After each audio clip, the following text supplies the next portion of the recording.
Welcome to video stills. ముందుగా headlines. గనుల శాఖపై ముఖ్యమంత్రి నారా చంద్రబాబు నాయుడు సమీక్ష. రాష్ట్రంలో ఉచిత ఇసుక పథకం పక్కదారి పట్టకుండా కట్టుదిట్టమైన చర్యలను తీసుకోవాలని అధికారులకు ఆదేశం.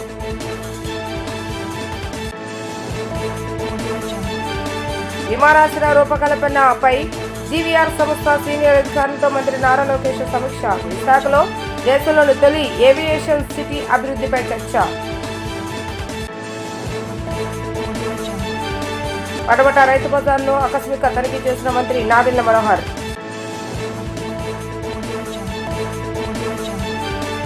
రాష్ట్రంలో ఉచిత ఇసుక పథకం పక్కదారి పట్టకుండా కట్టుదిట్టమైన చర్యలు తీసుకోవాలని ముఖ్యమంత్రి నారా చంద్రబాబు నాయుడు ఆదేశించారు. ఇసుక పంపిణీ, రవాణా వంటి కీలక అంశాల్లో ప్రభుత్వ కృషికి తగినట్లుగా ప్రజల్లో సంతృప్తి స్థాయి పెరగాలని దిశానిర్దేశం చేశారు. ఉచితం పేరిట కొన్ని చోట్ల అక్రమార్కులు ఇసుకను దారి మళ్లిస్తున్నారన్న ఫిర్యాదులు వస్తున్నందున నిరంతరం రిచ్లపై డ్రోన్లు, శాటిలైట్ వ్యవస్థలతో నిఘా పెట్టాలని స్పష్టం చేశారు. గనుల శాఖపై సచివాలయంలో ముఖ్యమంత్రి నారా చంద్రబాబు నాయుడు సమీక్ష నిర్వహించారు. మంత్రి Kollu Ravindra, MP, MDC, MD Praveen Kumar, commission Chandrasekhar ఈ కార్యక్రమంలో పాల్గొన్నారు.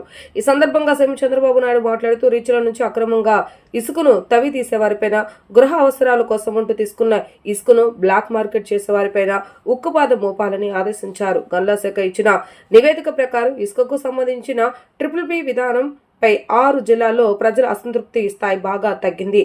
ఆర్టీజీఎస్ నిర్వహించిన సర్వేలో అల్లూరి సీతారామరాజు జిల్లాలో 49.7%, నెల్లూరులో 50.4%, గుంటూరు జిల్లాలో 56.4%, కృష్ణా జిల్లాలో 59.2%, శ్రీకాకుళం జిల్లాలో 60.9%, శ్రీ సత్యసాయి జిల్లాలో 63.4% సంతృప్తి స్థాయి వచ్చిందని, ఈ పరిస్థితి ఎందుకు వచ్చిందని ప్రశ్నించారు.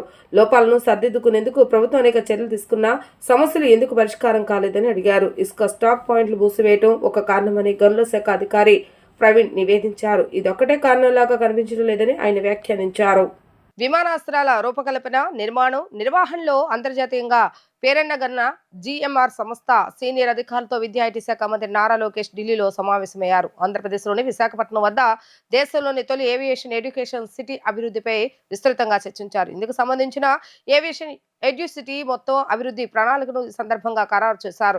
ఈ ఎడ్యుసిటీని జేఆర్ఎం ఎయిర్పోర్ట్స్ భాగస్వామ్యంతో అభివృద్ధి చేయనున్నారు.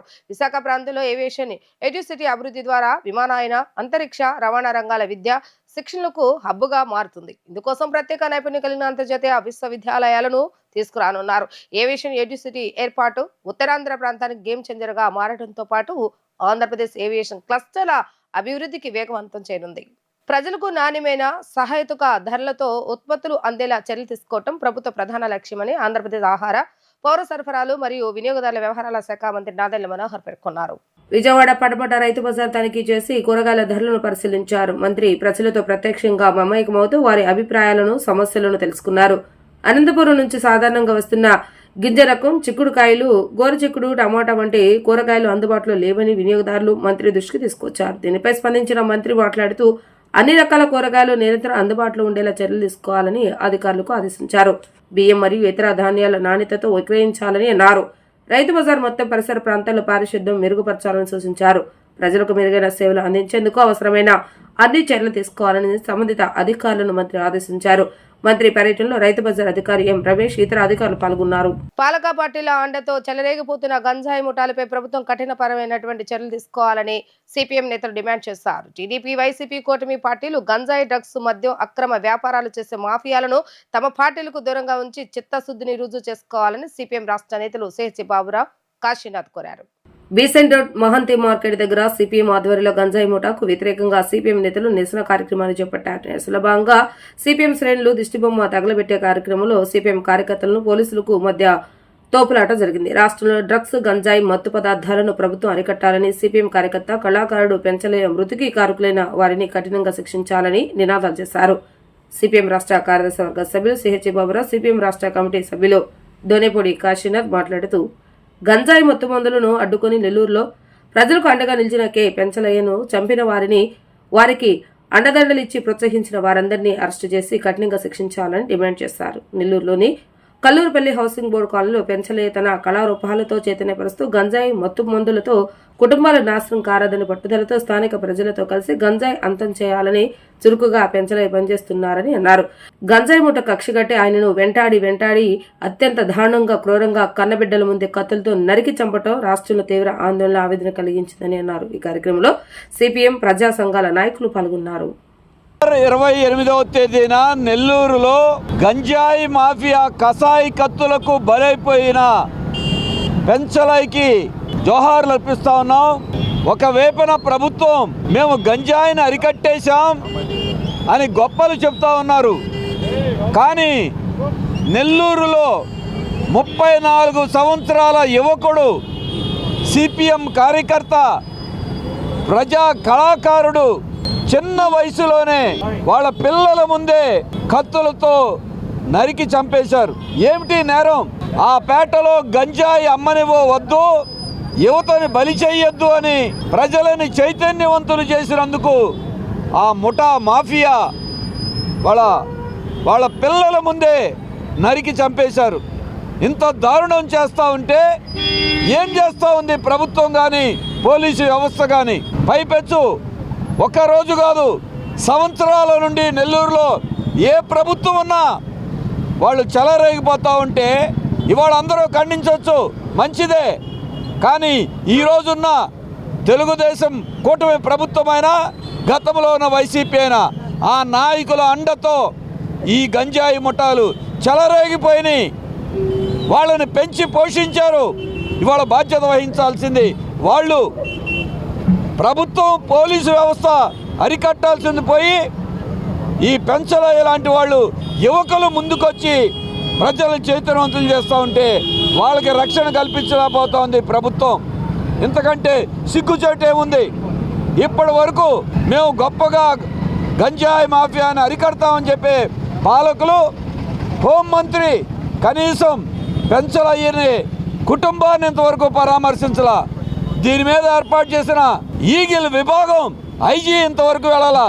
సైకిల్ ర్యాలీలు చేస్తే గంజా ఆగుతుందా? లేదు మాటలు చెప్తే ఆగుతుందా? ఏం చేస్తూ ఉన్నారు? మరి అందుకే ఈ ముఠాలకి ఏనాటి నుండో ఈ మాఫియాలు చెలరేగిపోతూ ఉంటే ప్రధాన పార్టీలు, ఆనాడు ఈనాడు అధికారంలో ఉన్న పార్టీలు వాళ్ళకి అండగా నిలబడి నాయకులు వీళ్ళకి అంటకాగుతూ ఉన్నారు, వీళ్ళని ప్రోత్సహిస్తూ ఉన్నారు. అందుకే ఈ దుర్మార్గాన్ని ప్రజలందరూ ఖండించాలి. ఈ దుర్మార్గాలకి మద్దతు నిలిచే నాయకులు కూడా ఖండించాలి. చిత్తశుద్ధి ఉంటే ఈ పార్టీలు చెప్తున్నాం, ఈ రోజున కూటమి పార్టీలైనా వైసీపీ అయినా ఇటువంటి వాళ్ళకి మా పార్టీల్లో స్థానం లేదని ప్రకటించగలిగిన చిత్తశుద్ధి మీకుందా? ఓట్లు వస్తే వాళ్ళు వాడుకుంటారా? నిరాధార ఆరోపణలతో తన క్లయింట్ పరువు ప్రతిష్టకు దెబ్బతీసే ప్రయత్నం చేసిన 2 వ్యక్తులపై విజయవాడ 8వ అదనపు జిల్లా సెషన్స్ కోర్టులో 10 కోట్ల రూపాయల పరువు నష్టం దావా వేసినట్లుగా ఆంధ్రప్రదేశ్ హైకోర్టు సీనియర్ న్యాయవాది మాగులూరి హరిబాబు వెల్లడించారు. ఈ నేపథ్యంలో న్యాయస్థానం సుధా మాధవి మురళీకు డిసెంబర్ 15న కోర్టుకు హాజరు కావాలని సమన్లు జారీ చేసినట్లుగా తెలిపారు. తన క్లయింట్ ప్రవాస భారతీయుడు సతీష్ వేమనపై సామాజిక మాధ్యమాల్లో ప్రచారాల్లో ఉన్న ఆరోపణలు పూర్తి స్థాయిలో నిరాధారమని ఆంధ్రప్రదేశ్ హైకోర్టు సీనియర్ న్యాయవాది మాగులూరి హరిబాబు స్పష్టం చేశారు. విజయవాడ ప్రెస్ క్లబ్ లో నిర్వహించిన మీడియా సమావేశంలో ఆయన మాట్లాడుతూ జైభీం పార్టీ తరఫున రైల్వే కోర్టు నియోజకవర్గం నుంచి పోటీ చేసిన సుధా మాధవి తమిదిపాటి, ఆమె భర్త మురళి తమిదిపాటి చేస్తున్న అసత్య ప్రచారం వేమన ఎదుగుదల పట్ల అసూయతో చేసినదే అని హరిబాబు పేర్కొన్నారు. కులం, మతం, ప్రాంతం, పార్టీ భేదాలు లేకుండా సతీష్ వేమన దశాబ్దాలుగా సమాజ సేవ చేస్తూ దేశ విదేశాల మంచి పేరు సంపాదిస్తున్నారని తెలిపారు. ఆర్థిక లావాదేవీలపై ఎలాంటి ఆధారాలు లేకుండా సామాజిక మాధ్యమాల్లో దుష్ప్రచారం చేయడం తీవ్రమైన అనైతిక చర్యని విమర్శించారు. కొందరు వ్యక్తులు ఈర్ష్య, ద్వేషంతో కుటిల పథకాలు రచిస్తున్నారని, వేమనపై చేసిన ఆరోపణలు అన్ని అసత్యమని ఆయన స్పష్టం చేశారు. ఈ మధ్యకాలంలో తానా అధ్యక్షులు, మాజీ అధ్యక్షులైన వేమన సతీష్ గారికి 7 కోట్ల రూపాయలు ఎమ్మెల్యే టికెట్ కోసం ఇచ్చి వారి ద్వారా మోసగింపబడ్డాను అని ప్రెస్ ముందుకు వచ్చినటువంటి సుధా మాధురి తమిదపాటి మరియు వారి భర్త మురళి 7 కోట్ల రూపాయలను వారు వేమన సతీష్కు ఇచ్చి నాకు అసెంబ్లీ టికెట్ ఇస్తానని చెప్పి మోసం చేశారనేటువంటి ఆరోపణలు వారి మీద వేయడం జరిగింది. ఇప్పటికీ వేమన సతీష్ గారి యొక్క నిజంగానే మిమ్మల్ని కనుక మోసం చేసి ఉంటే ఇప్పటికీ ఎలక్షన్స్ అయిపోయి 2 సంవత్సరాల కాలం జరిగింది. ఏం చేస్తున్నారు తమరు? ఎందుకని ఇంత ఆలస్యంగా మీరు ముందుకు వస్తున్నారు? ఒకటి, మీ దగ్గర ఏమైనా ప్రాథమిక ఆధారాలు ఉంటే కోర్టు ద్వారా కానీ లేదా పోలీస్ వ్యవస్థ ద్వారా కానీ, భారతదేశంలో అతి గొప్ప న్యాయ వ్యవస్థ ఉంది. ఈ న్యాయ వ్యవస్థలో మీకు జరిగిన అన్యాయాన్ని ప్రశ్నించేందుకు చాలా అవకాశాలు ఉన్నాయి. మీరు ఇంతవరకు మీకు ఎటువంటి దురుద్దేశం లేకపోతే ఇప్పటి వరకు మీరు ఎందుకు ముందుకు రాలేదు? నా క్లయింట్ వేమన సతీష్ గారు తానా ప్రెసిడెంట్గా, అధ్యక్షులుగా మరియు అనేక సామాజిక కార్యక్రమాలు లక్షల కొలది రూపాయలు వెచ్చించి సామాజిక కార్యక్రమాలు అమెరికా మరియు ఇండియా మరియు ప్రవాస భారతీయుల యొక్క క్షేమాన్ని ఉద్దేశించి అనేక కార్యక్రమాలు చేయడం జరిగింది. తద్వారా వారికి సొసైటీలో ఒక ప్రముఖ స్థానం ఉంది. ఆ ప్రముఖ స్థానానికి ఉద్దేశించినటువంటి కొంతమంది ఆ స్థానాన్ని చెడగొట్టాలనేటువంటి కొంతమంది కుహనా సంస్కర్తలు, కుహనా మేధావులు మీరు సుధామాధురి గారు, మురళి గారు పావులుగా ఉపయోగపడి వీరి మీద కొన్ని అభాండాలు వేసి తప్పుడు అసత్య ఆరోపణలు చేయడం జరుగుతుంది.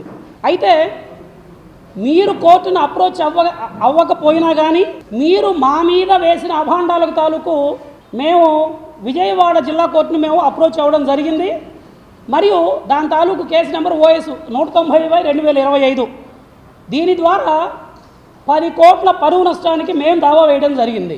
అసత్య ఆరోపణలు మరియు మేము సూసైడ్ చేసుకుంటామని, మేము ధర్నాలు చేస్తామని మమ్మల్ని బెదిరించడం, ఈ బెదిరింపు కార్యక్రమాలు, అసత్య ఆరోపణలు, వీటిని మేము కోర్టులో న్యాయస్థానాల ద్వారా చట్టబద్ధంగా మేము వాటిని ఎదుర్కొనదలిచాము. అందుకు సంబంధించి మేము కోర్టుని ఆశ్రయించడం జరిగింది. మీ దగ్గర ఏవైనా ఆధారాలు ఉంటే డిసెంబర్ 15వ తేదీన కోర్టు మీకు సమన్స్ జారీ చేసింది. తద్వారా మీరు మీ ఆధారాలు కానివ్వండి ఏమైనా ఉంటే కోర్టు ముందు రండి, మేము రెడీగా ఉన్నాం. మీకు నిజాయితీ కనుక ఉంటే కోర్టు పరిధిలో ఈ విషయాన్ని ఛాలెంజ్ చేద్దాం. మీకు నిజంగా జరిగిన అన్యాయాన్ని ఎదుర్కొని చట్టపరంగా మీకు రావాల్సిన ఉపాయాలు మీకు ఆలోచించి ఉంటే ఇంత దూరం ఈ పరువు నష్టాన్ని కలిగించే విధంగా ఈ బెదిరింపు కార్యక్రమాలకు మీరు దిగేవాళ్ళు కాదు. కానీ మీకు వేరే ఉద్దేశం ఏంటంటే మా పరువునే లక్ష్యంగా, 2 ఆర్థికంగా మమ్మల్ని నష్టపరచాలనే ఉద్దేశంతో మాత్రమే మీరు ఈ విధంగా బిహేవ్ చేస్తున్నారు. కాబట్టి ఈ విషయాన్ని తప్పని చెప్పి కోర్టులో ఈ విధంగా మీ మీద పరువు నష్టం దావా నడుస్తుందని, ఇకపై మీరు మాట్లాడే మీడియాలో కానీ సోషల్ మీడియా కానీ ఎక్కడైనా సరే చట్టబద్ధంగా కాకుండా మా పరువుకు భంగం కలిగించే విధంగా మీరు ఏ విధంగా అయితే మాట్లాడతారో ఆ విషయాలన్నీ చట్టబద్ధమైనటువంటి పరిధిలోకి తేబడి మిమ్మల్ని శిక్షించడానికి మేము సిద్ధంగా ఉన్నాము. వైసీపీ ప్రభుత్వం ఒక తట్టమట్టి కూడా వేసిన పాపాన పోలేదని మంత్రి నిమ్మల రామానాయుడు విమర్శించారు. రాయలసీమ జీవనాడి హంద్రీ నివక 5 ఏళ్ల జగన్ పాలనలో చేసిందేమీ లేదని అన్నారు. రాష్ట్రంలో అధికారంలో ఉన్న కూటమి ప్రభుత్వం నీటి ప్రాజెక్టులకు త్వరితగతిన పూర్తి చేసి రైతులకు ఆదుకుంటామని చెప్పారు. మంగళగిరిలోని జాతీయ తెలుగుదేశం కార్యాలయంలో ఏర్పాటు చేసిన విలేకరుల సమావేశంలో మంత్రి నిమ్మల రామానాయుడు మాట్లాడుతూ కూటమి ప్రభుత్వం వచ్చిన తర్వాత తొలి ఏడాదిలోనే హంద్రీ నివాకు 3,869 కోట్ల రూపాయలు వెచ్చించినట్లుగా చెప్పారు. 5 ఏళ్లలో గత వైసీపీ ప్రభుత్వం చేయని పనిని ఒక్క ఏడాదిలో తాము చేశామని అన్నారు. మండు వేసవిలోనూ రాయలసీమలో జలాశయాలు జలకళతో ఉట్టిపడుతున్నాయి. త్రాగు సాగునీరు గలగలా పారడంతో రాయలసీమ బిడ్డలు పూజలు చేసి ఆనందం వ్యక్తం చేస్తున్నారని అన్నారు. ఎందుకంటే గత 5 సంవత్సరాల కాలంలో ఉత్తరాంధ్రకు సంబంధించినటువంటి లెఫ్ట్ మెయిన్ కెనాల్ ఏదైతే ఉందో ఒక్క తట్టమట్టి కూడా పెట్టినటువంటి పరిస్థితి లేనిటువంటి స్థితిలో ఈ ప్రభుత్వం వచ్చినటువంటి మొదటి సంవత్సరంలోనే 1,350 కోట్ల రూపాయలు వెచ్చించి అందులో దగ్గర 700-800 కోట్ల రూపాయల పనులు పూర్తి చేశామని అంటే ఉత్తరాంధ్రకు పోలవరం వరద నీరు తీసుకెళ్లాలనేటువంటి చంద్రబాబు నాయుడు గారి యొక్క సంకల్పం ఈరోజు మీ అందరికీ కూడా తెలియజేసుకుంటూ ఉన్నా. అదేవిధంగా రాయలసీమకు ఒక జీవనాడి హంద్రీ నివా 5 సంవత్సరాల జగన్మోహన్ రెడ్డి పాలనలో నేను రాయలసీమ బిడ్డ అని చెప్పుకోవడమే తప్ప నాకు తెలుసుండి ఏ ముఖ్యమంత్రి చేయనిటువంటి ద్రోహం దగ జగన్మోహన్ రెడ్డి రాయలసీమకు చేశాడు. దానికి ఉదాహరణే హంద్రీ నివా. 5 సంవత్సరాల్లో ఒక్క తట్ట మట్టి పని చేయాల, ఒక్క అరబస్తా సిమెంట్ పెట్టల, ₹1 విడుదల చేయాల. ఆఖరికి 5 సంవత్సరాల్లో వాడుకున్నటువంటి కరెంటు మోటార్ల సంబంధించినటువంటి బిల్లులు కూడా ఎగ్గొట్టి వెళ్ళిపోయినటువంటి పరిస్థితి గత పాలనలో జగన్మోహన్ రెడ్డిది. కానీ ఈ కూటమి ప్రభుత్వం అధికారంలోకి వచ్చినటువంటి మొదటి సంవత్సరంలోనే హంద్రీనివాకు 3,860 కోట్ల రూపాయలు ఈరోజు హంద్రీనివాకు వెచ్చించి హంద్రీనివా పనులు 5 సంవత్సరాల్లో మీరు చేయలేనిటువంటి పనిని ఒక్క సంవత్సరంలోనే చేసి చూపించి 738వ కిలోమీటర్ వరకు కూడా కృష్ణా జలాలను హంద్రీనివా ద్వారా తీసుకెళ్ళి ఈవేళ చెరువులన్నీ కూడా వేసవి కాలంలో కూడా మండు వేసవిలో కూడా రాయలసీమలో జలాశయాలన్నీ కూడా జలకలతో ఉట్టిపడుతూ ఉంటే ఈవేళ రాయలసీమలో ఉన్నటువంటి ప్రజలు చెప్తూ ఉన్నారు, ఆ రోజు శ్రీకృష్ణదేవరాయల పరిపాలనా కాలంలో మా తటాకాలన్నీ కూడా కలకల్లాడుతూ ఉండేవి జలకలతో. మళ్ళీ ఈరోజు చంద్రబాబు నాయుడు గారి పాలనలోనే అటువంటి జలకల మా జలాశయాల్లో చూస్తున్నామని ఈరోజు రాయలసీమ వాసులు, రాయలసీమ బిడ్డలు, ఆడబిడ్డలు సైతం ఈరోజు ఆ కాలువల్లో పొంగి పొర్లుతున్నటువంటి నీటి దగ్గరకు వచ్చి పూజలు చేసి ఆ నీళ్లు నెత్తి మీద జల్లుకుని దండం పెడుతూ ఉన్నారని అంటే ఈవేళ రాయలసీమకి ఆ సాగునీరు, త్రాగునీరు అందించడంలో చంద్రబాబు నాయుడు గారి యొక్క పట్టుదల, కృషి అది మొదటి సంవత్సర పరిపాలనలోనే మనందరం కూడా చూస్తున్నటువంటి విషయం అనేటువంటి విషయాన్ని కూడా ఈ సందర్భంగా తెలియజేసుకుంటూ ఉన్నా. రాజధాని అమరావతిలో 2వ విడత భూ సమీకరణకు ప్రభుత్వం అధికారిక ఉత్తర్వులు జారీ చేసింది. 7 గ్రామాల పరిధిలో 16,666.57 ఎకరాల పట్టా అసైన్డ్ భూమి సమీకరణ చేసేందుకు ఆదేశాలు ఇచ్చింది. పల్నాడు జిల్లా అమరావతి మండలంలోని 4 గ్రామాల పరిధిలో భూ సమీకరణ చేయనున్నారు. వైకుంఠపురంలో 1,965 ఎకరాలు, పెద్దమద్దూరులో 1,018 ఎకరాల పట్టా భూములు సమీకరణ చేయనున్నారు. ఎండ్రాయి గ్రామ పరిధిలో 1,879 ఎకరాలు పట్టా, 40 ఎకరాల అసైన్ ల్యాండ్, కర్లపూడి లేమెల్లే గ్రామంలో 2,603 ఎకరాలు పట్టా భూమి, 51 ఎకరాల అసైన్ భూమిని సమీకరించనున్నారు. గుంటూరు జిల్లా తుళ్లూరు మండలంలోని 3 గ్రామాల పరిధిలో భూ సమీకరణ చేయాలని ఉత్తర్వులు ఇచ్చారు. వడ్డమాన్లో 1,723.29 ఎకరాల పట్టా భూమి, 4.72 అసైన్ ల్యాండ్ సమీకరించనున్నారు. హరిచంద్రపురంలో 1,448.09 ఎకరాలు పట్టా, 2.29 అసైన్ ల్యాండ్తో సహా పెద్దపరిమిలో 5,886.18 ఎకరాల పట్టా భూమి సమీకరణ చేయనున్నారు.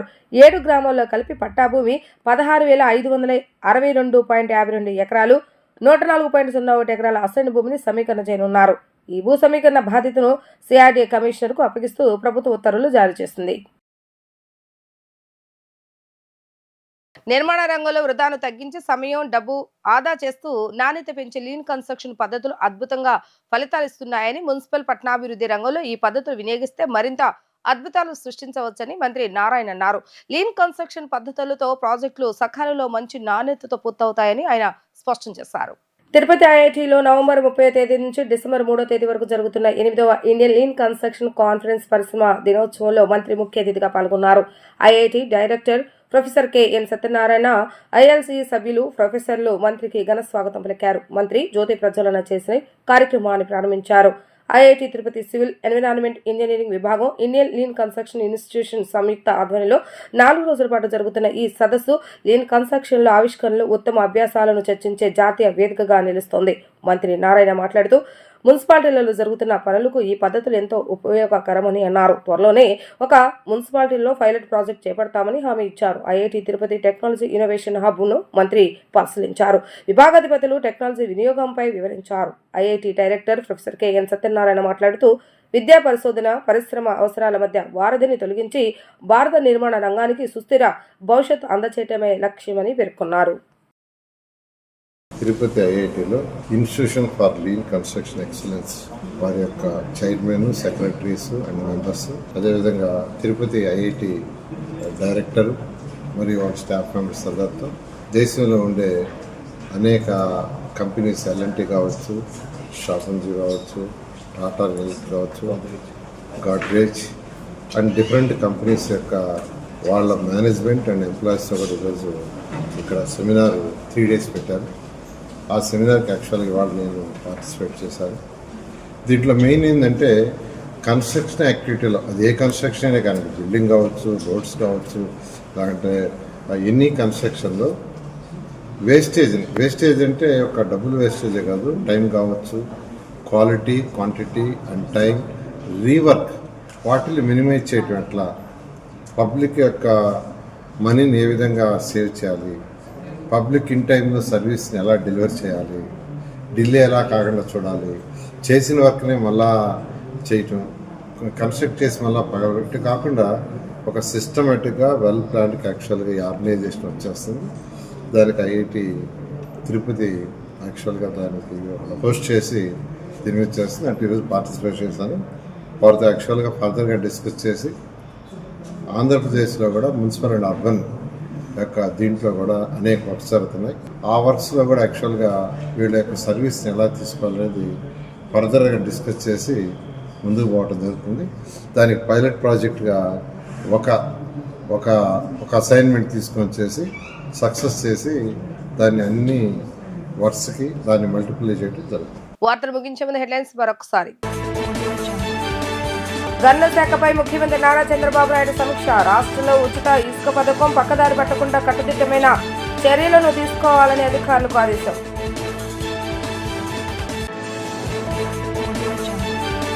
విమానాశ్రయ రూపకల్పనపై జీవీఆర్ సంస్థ సీనియర్ అధికారులతో మంత్రి నారా లోకేష్ సమీక్ష. విశాఖలో దేశంలోని తొలి ఏవియేషన్ సిటీ అభివృద్ధిపై చర్చ. పడమట రైతు బజార్ను ఆకస్మిక తనిఖీ చేసిన మంత్రి నాదెండ్ల మనోహర్.